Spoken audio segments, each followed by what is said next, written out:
So on to the next stage. The first three sides are up, which look brilliant and great. Now for the front. Because there are two rooms and entrances, I've made both sides exactly the same size, double door sized for each opening. I doubled up the joist at the top of the door and set it on 2 posts.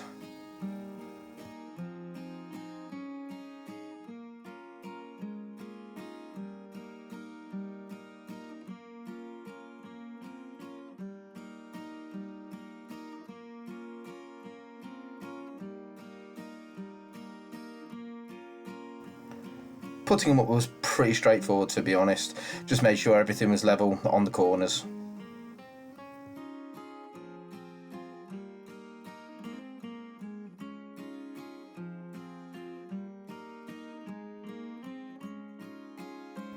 As you can see, I added a middle section the same as the back wall. I then made a start on the internal wall.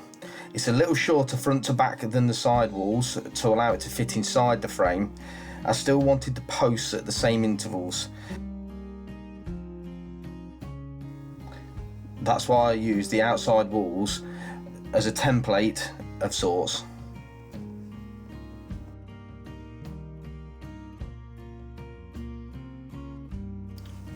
I then started on the roof joists.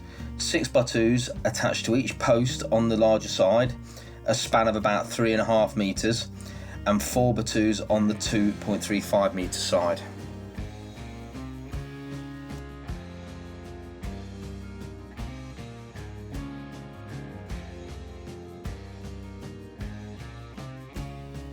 I started by putting the joist hangers in place, then getting the joist up.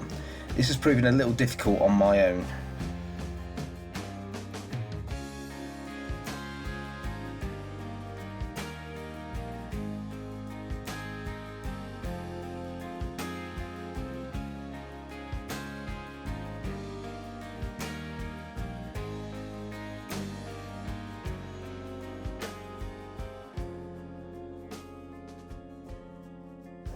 So the next day I started doing things in a more staged way. So I added all the extra supports I needed to each post, measured and cut all the joists to length. I then put a little support just below where each joist needed to be and screwed the joist into the wall to support it before putting on the hangers. The hangers were all supported by twist nails, so they will not come out at all. Doing it this way sped up the process a huge amount.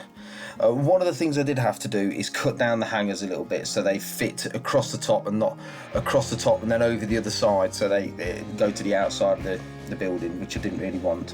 So I used an angle grinder for that. And that's it for this episode.